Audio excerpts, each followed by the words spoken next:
जय श्री राम। भारत के सभी सम्मानित राजपूत भाई बहनों, आज मैं आप सभी को राष्ट्रीय कवि रामधारी सिंह दिनकर जी के द्वारा रचित मानव के जीवन में किन किन स्थितियों का सामना करना पड़ता है और मानव को स्वयं अपने आप को किस तरह स्थापित करना पड़ता है, इस पर कुछ लाइनें आप तक पहुंचा रहा हूं। अगर आपके हृदय को छू जाएं या रामधारी दिनकर जी की रचना आपको समझ में आ जाए तो आप अपने मिशन में लग करके लक्ष्य को प्राप्त करने के लिए तत्पर रहिएगा। यह कौन भला स्वीकार करेगा, अरे यह कौन भला स्वीकार करेगा, जीवन एक संग्राम नहीं।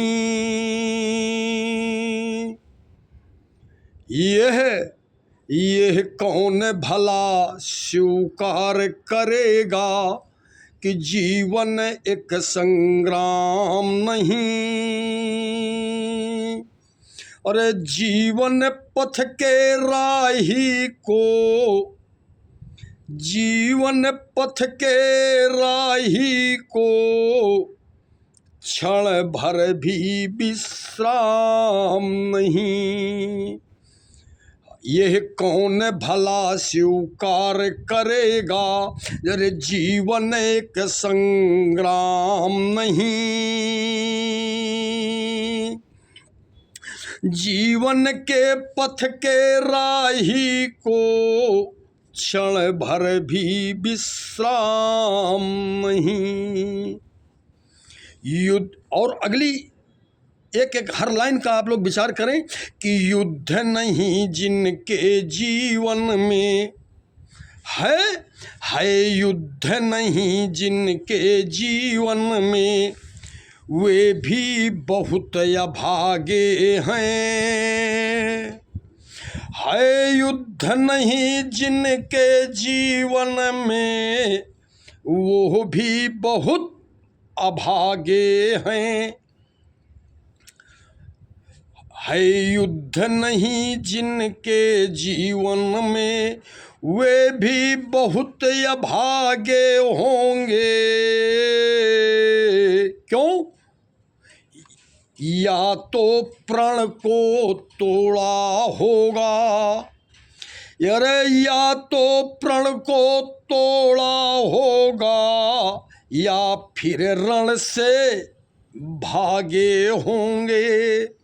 अगर जीवन में विश्राम आ रहा है तो आप ये पहचान है रामधारी दिनकर जी के द्वारा कि या तो प्रण को तोड़ा होगा, अरे या फिर रण से भागे होंगे। क्यों? कि दीपक का कुछ अर्थ नहीं है, दीपक का कुछ अर्थ नहीं जब तक तम से नहीं लड़ेगा। है दीपक का कुछ अर्थ नहीं,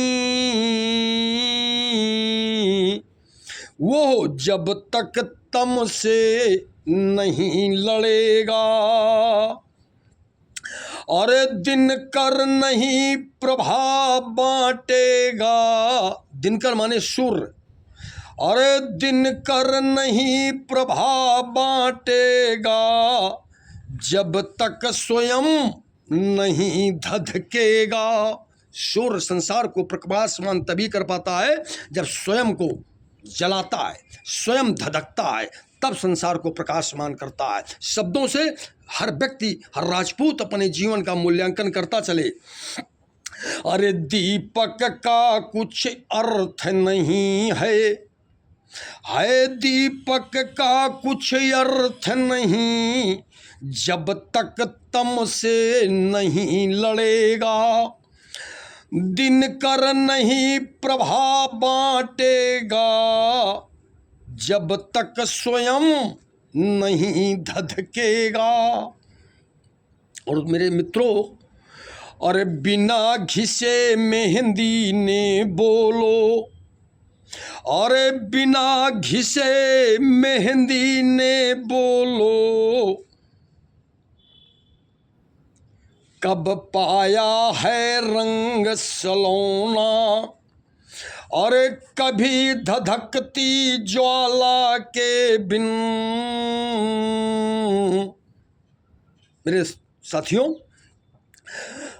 अरे बिना घिसे मेहंदी ने बोलो, अरे कब पाया है रंग सलोना,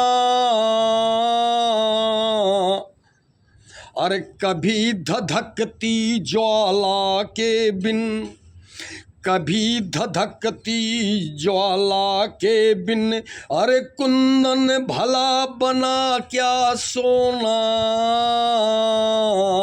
ये सोना जो आज हम बड़े बड़े कीमती आभूषण पहनते हैं, ये आग की धधकती हुई ज्वाला में तप करके कुंदन बनता है।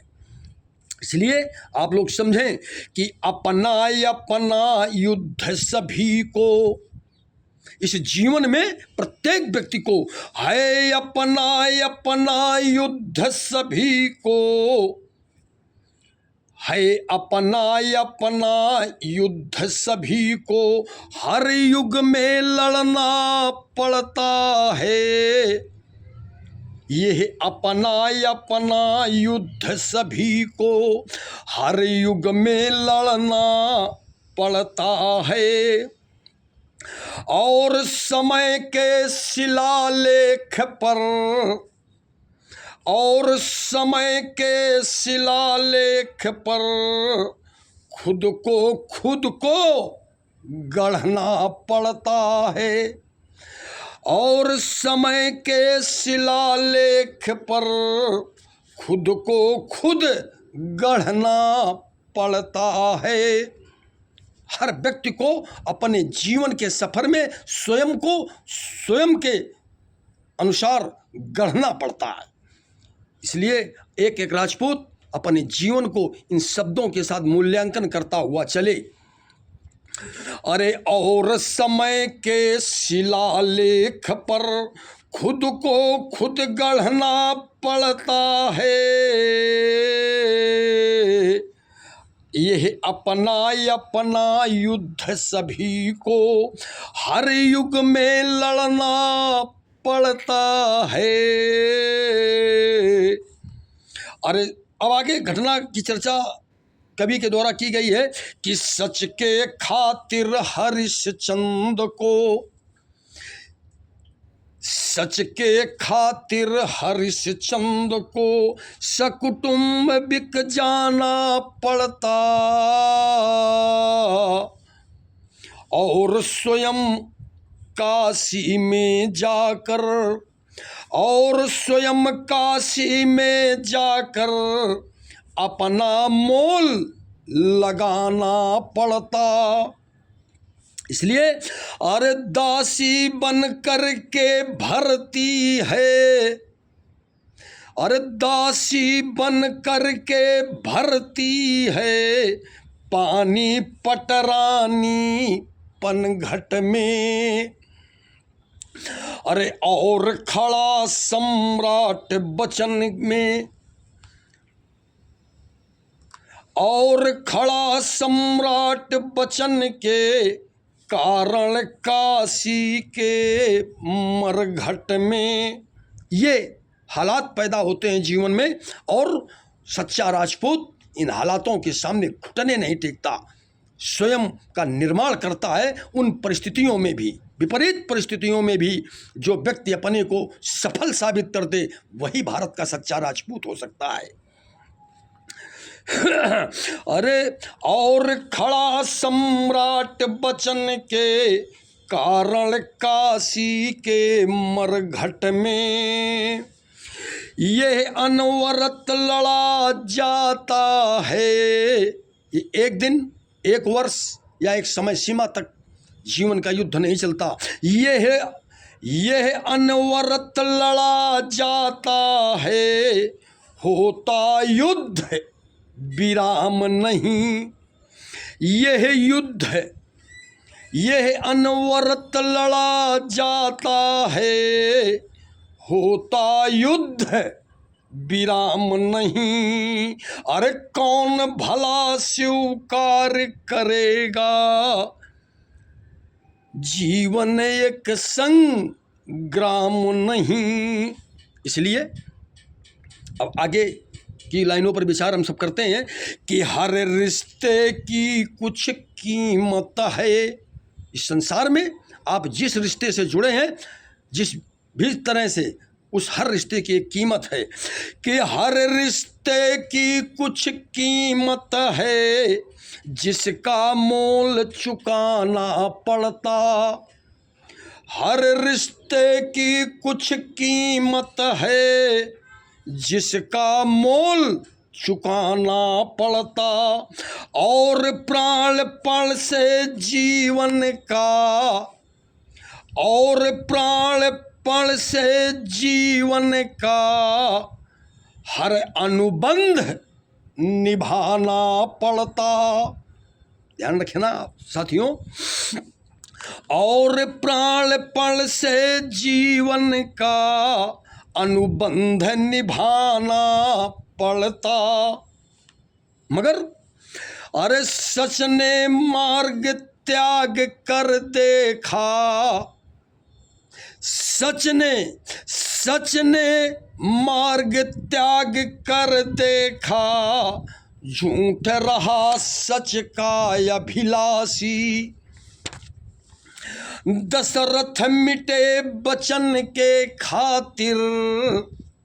आप राजपूत हैं, आप क्षत्रिय वंशज हैं, और आपके वंशजों का इतिहास कम शब्दों में मैं आप लोगों तक भेज रहा हूं कि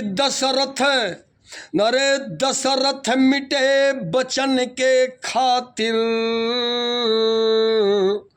हैं राम जिए हो कर बनवासी। चक्रवर्ती सम्राट महाराजा दशरथ अपने वचनों के लिए मिट गए और भगवान मर्यादा पुरुषोत्तम श्री राम जीवन वनवासियों की तरह काटा। केवल इस क्षत्रिय धर्म के अस्तित्व के और क्षत्रिय धर्म के स्वाभिमान के लिए, मानवता के प्रतीक बनकर के उभरे कि दशरथ मिटे बचन के खातिर, हैं राम जिए हो कर बनवासी। पावक पथ से गुजरी सीता। ये हम आप साधारण मानव हैं, और हमें आपको अगर इस मृत्युलोक में मानव के जीवन में अगर तमाम परीक्षाओं को देना पड़ रहा है, तो इसमें हमें धैर्य नहीं खोना चाहिए। क्यों? ये जगत जननी माँ जगदम्बा भगवती सीता को भी क्या क्या नहीं करना पड़ा, वो 2-3 लाइनों में आप तक मैं पहुंचा रहा हूं। अरे पावक पथ से गुजरी सीता, हैं पावक पथ से गुजरी सीता, रही समय की ऐसी इच्छा। और अरे देनी पड़ी नियत के कारण, है देनी पड़ी नियत के कारण, सीता को भी अग्नि परीक्षा। अरे पावक पथ से गुजरी सीता, रही समय की ऐसी इच्छा, पर देनी पड़ी नियत के कारण, है देनी पड़ी नियत के कारण, सीता को भी अग्नि परीक्षा। अरे बन को गई पुनः वैदेही, है अरे वो कोई साधारण घर की बेटी नहीं थी, चक्रवर्ती सम्राट महाराजा जनक की पुत्री थी और चक्रवर्ती सम्राट महाराजा दशरथ की पुत्रवधू थी। उसको भी अरे बन को गई पुनः वैदेही, निरपराध ही सुनो अकारण। अकारण कोई अपराध नहीं था, लेकिन समाज हित के लिए, इस संसार की महा सफलता के लिए और एक राजा के न्यायप्रिय होने के लिए, प्रजा को सामर्थ्य और सुखद करने के लिए, एकत्रित होकर के रखने के लिए, समाज को एक सूत्र में पिरो करके चलने के लिए, ये एक निरपराध निर्दोष सीता जी को भी पुनः वन में जाना पड़ा कि वन को गई पुनः वैदेही, अरे निरपराध ही सुनो अकारा, पर अरे जीती रही उम्र भर बनकर, वो जीती रही उम्र भर बनकर, त्याग और संघर्ष उदाहरण, वो जीती रही उम्र भर बनकर, यह त्याग और संघर्ष उदाहरण। ऐसे माँ सीता जगदम्बा नहीं बन गई। और लिए गर्भ में निज पुत्रों को, और लिए गर्भ में निज पुत्रों को, वन का कष्ट स्वयं ही झेला, लेकर लिए गर्भ में निज पुत्रों को, वो वन का कष्ट स्वयं ही झेला। अरे खुद के बल पर लड़ा सिया ने, अरे खुद के बल पर लड़ा सिया ने, यह जीवन का संग्राम अकेला, यह जीवन का संग्राम अकेला। इसलिए अरे धनुष तोड़ कर लाने आले, अब संग में है वो राम नहीं। साथियों, अरे धनुष तोड़ कर जो लाए थे, अब वो संग में भी हैं राम नहीं। यह कौन भला स्वीकार करेगा, यह अरे जीवन एक संग्राम नहीं। यह कौन भला स्वीकार करेगा, यह जीवन एक संग्राम नहीं। और जीवन के पथ के राही को क्षण भर भी है विश्राम नहीं। मेरे राजपूत साथियों, रामधारी दिनकर जी की इन कुछ पंक्तियों के द्वारा आप भारत के समस्त राजपूत समाज का हृदय झकझोरने का मैंने प्रयास किया है, और आप सब तक जुड़ने का मेरा अनवरत प्रयास चलता रहेगा। और जब तक भारत का एक एक राजपूत अपने हृदय को जागृत नहीं कर देगा, और जब तक भारत का एक एक राजपूत अपने अधिकारों के लिए स्वयं संसार में हक पाने के लिए लड़ने के लिए तैयार नहीं हो जाएगा, तब तक इस राजपूत एकता महासभा के इस विचारधारा के साथ अजीत सिंह राठौर भारत के आखिरी कोने तक एक एक राजपूत को जगाने के लिए संघर्ष करता रहेगा। जब तक राजपूत एकता महासभा के नेतृत्व में समस्त भारत के राजपूतों का स्वाभिमान और सम्मान एकता और अखंडता का प्रतीक नहीं बन जाएगा, तब तक ये अजीत सिंह राठौर कि अगर मौत भी आई तो एक बार यमराज से भी लड़ने का साहस करूंगा कि अभी मैं अपने द्वारा तय किए गए उस लक्ष्य को प्राप्त करने पर कुछ कदम बाकी हूं, अभी भी मौत से भी मैं लड़ूंगा। मगर राजपूत एकता महासभा के इस विचार को भारत के एक एक राजपूत के हृदय तक पहुंचाने का जो संकल्प है मेरा, उसके लिए मैं बराबर आप लोगों तक जुड़ता रहूंगा। आप लोगों के हृदय परिवर्तन और आत्म संयम, आत्मीय ताकत को जगाने का ये काम करता रहूंगा। आप सभी का स्नेह, प्यार, आशीर्वाद, अपनापन इस परिवार को मिलता रहे।